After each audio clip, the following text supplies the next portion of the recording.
Sawandha tata Katiwisraya Indriyaksa Sara Maruta Pawana Bana Margana Samirana lan Warayang Nunamit pasang Kalimantabi tinebina ngiloduni dumawaing tawang towang Pukulun kenging menapa padugandangu dhateng jasad kula Pukulun Gandharwa Maya Salantara wonten timbalaning adawu Ulun nimbali kelawan jeneng kita mudhun saka ing kayewangan nadyan kita wis dadi jangkeping dewa amung Jawata ingkang tukang resik karang kawidodaren nanging saiki kita minangka dadi jangkeping dewa ngerti ya lamun dina samengko ana bocah ingkang awu-awu kelawan Sudarma sawangen titah ulun Nala Garing lan Petruk iki apa kira-kira kita weruh marang kasunyatane lamun iki atmaja kita ingkang wis mangabad-abad pisah kelawan jeneng kita Salantara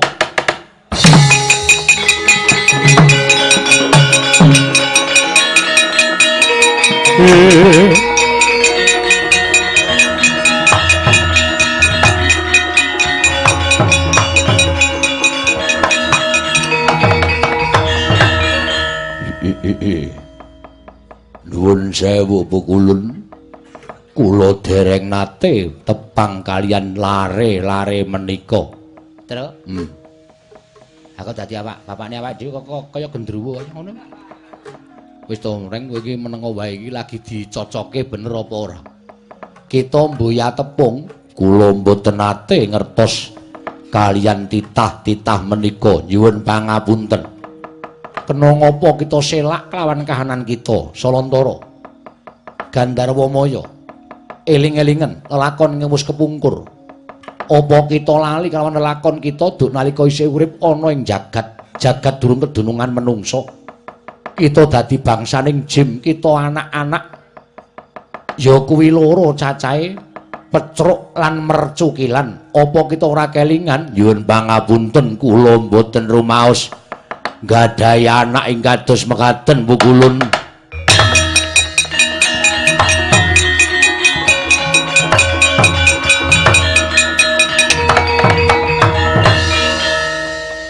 ya terus mulai ya terus lah piye tekan kene wis nganggo aji-aji der karo tikpur bareng tekan kene ora diakoni karo bapak monggo arep wujude kaya ngapa nek pancen kuwi bapakne awake dhewe kowe karo aku ya trima ya Tru lah aku ya kelara-lara Tare wangi tekan kene ninggal gara-gara mongko kudune entuk saweran.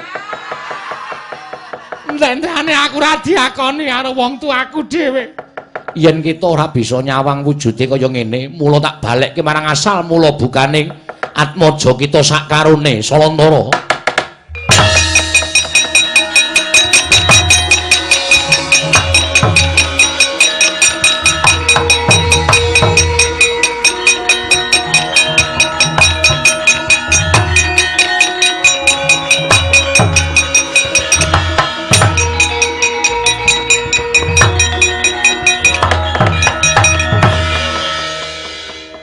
Wujude wis kaya ngene. Salantara, apa kita isih tambuh kelawan atmaja kita? Wo, ladal anakku, Ken.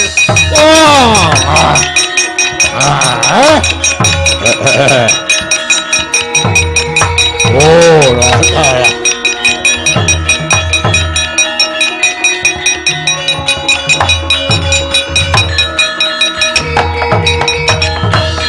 Pandhawa tata Katiwisraya Indriyaksa Sara Maruta ing Pecruk lan Mercukilan kowe anakku sing biyen tau tate dijaluk karo Semar kowe pisah karo aku pirang-pirang abad kepungkur bekti kula kunjuk Rama iya ndak tampa bekti kula kunjuk Rama iya Pecruk ingkang tinemu tuwa bareng dadi anak Semar tinemu dadi anak angka loro Merjukilan inggih mestine anak angka loro bareng dadi anak Semar malah dadi anak Barep. Inggih. Aku wong tuamu, aku Gandharwa Maya ya Salantara. Kula ngaturaken pangabekti. Wis lega atimu, wis lega pikirmu. Kowe iso ketemu karo aku le. Tetepno kewajibanmu nggonmu suwita marang Semar. Jalaran kewajibanmu urip minangka dadi Panakawan kudu teguh timbul rasa mojo ngresula. Bapakmu jangkung saka kasuwargan mecuk lan kowe mercukilan ngger.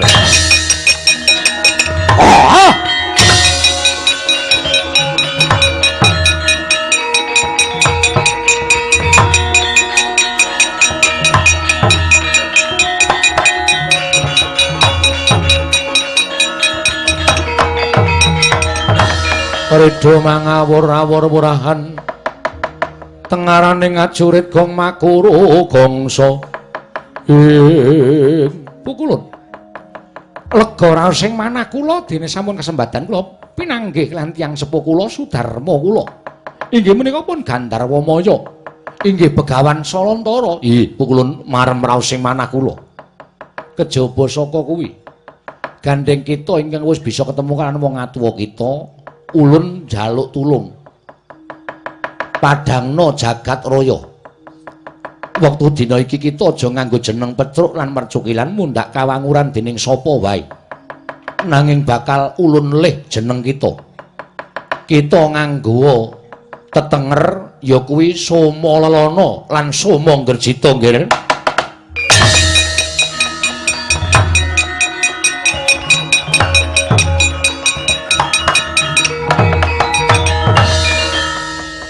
Soma Lelana Soma Ngerjita. Ya. Kita bakal dadi titah ingkang bakal kawasa madhangake kahanan negara Ngamarta. Ngerti yo? Lamun Ngamarta nedeng peteng. Sabab para Pandhawa kapikuting pakunjaran gajah ing mapan ana ing telenging wana Krendayana. Wondene wigatine bakal cinadah kala mangsa dening Bathara Kala. Saka pokal gawene Betari Durga ing minangka dadi wong tuane Kala. Nggone golek wong Sukerta supaya dadi srana dadi panganing Bathara Kala luwarana para Pandhawa. Yen to kateman para Pandhawa ora bisa luwar, sayekti jagat iki bakal tumangkar angkara murka ora bakal ana ingkang bisa nyirep. Budhal saiki nyuwun tambahing pangestu pukulun, nyuwun tambahing pangestu pukulun.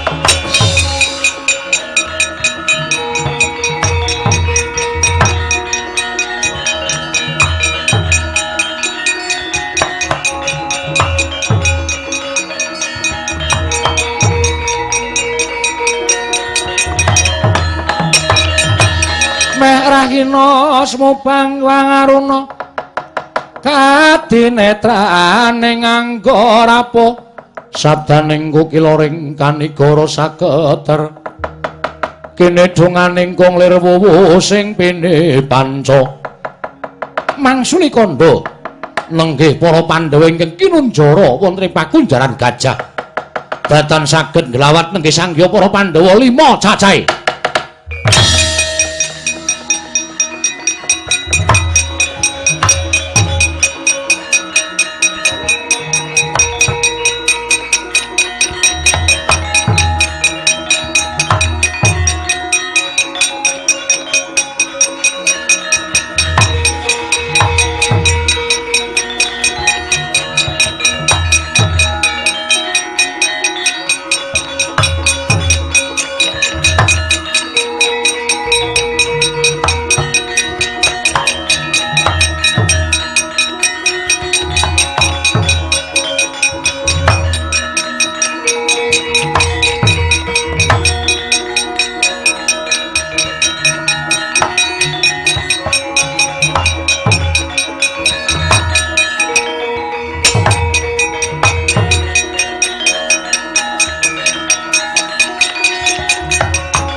Tatkala arepa Kresna tantu ulasa hamangga Sang Hyang Utama ya jagat wasisaning Bathara wayah Bathara jagat ora nyono babar pisan kok dadi kaya mengkene kahanane ndak sawang katon peteng dedet limengen nanging mbak sawanggo permana jati kadangku Pandhawa padha mapan ning telenging pakunjaran mongko pakunjaran mawa cahya kaya mengkene ora bakal iso ginrayang dening menungsa wantah ya to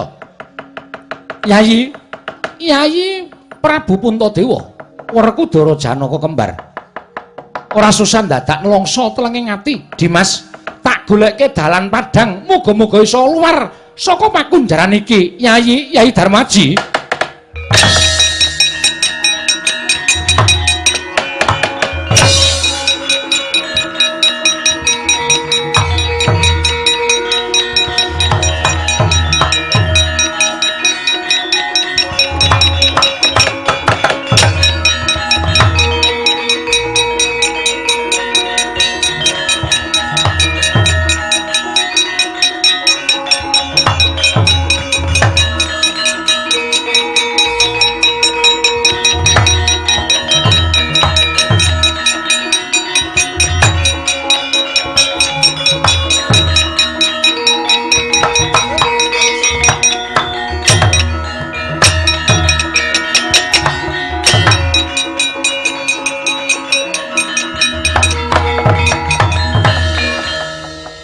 ngaturaken sembah pangabekti kula kunjuk.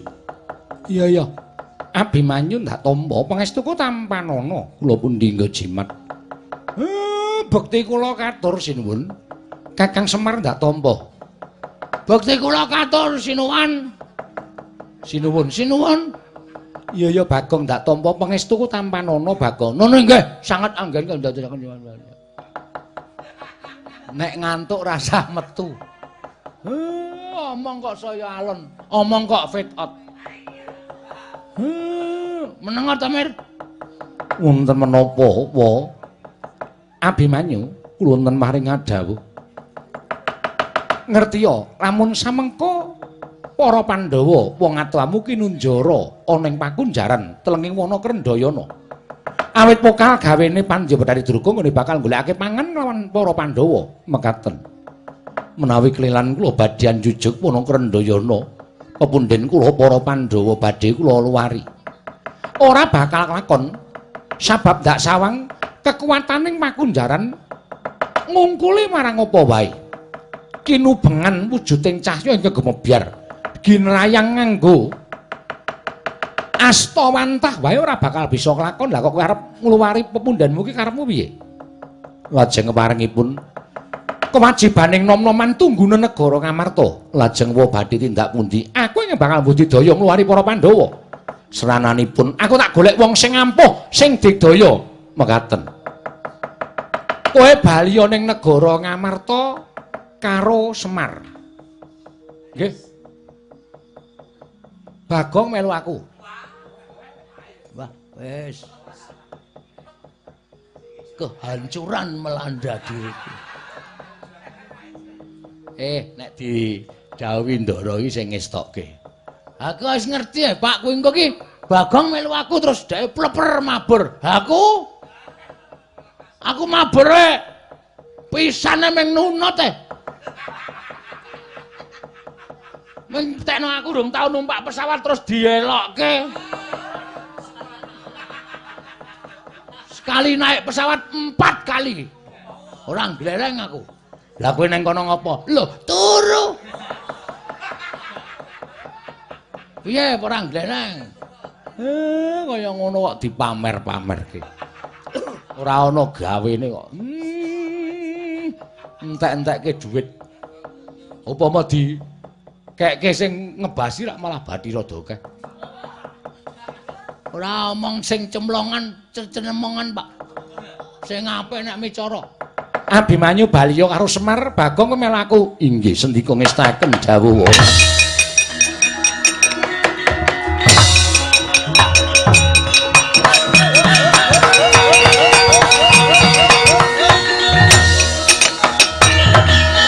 Wah, sing iso leren terus mbungai. nyirik-nyirik. Wah, wis entuk juragane ngrekoso iki. Melu ki nek melu Ndara Janaka kuwi anggere teng tak teng dang teng ding teng tak ding tak ding dang ding ding ding tak. Kok anggere tak duduhi Ndara niku ayam grepek. Mandeg. Wah, ora wareg. Mlaku meneh teng tak teng ding ding dang ding ding ding tak ding ding ding dang ding ding. Ndara wonten someh. Bakule kok ketoke mesake ya ditikoni ya. Ya iya. Wah, nek melu iki.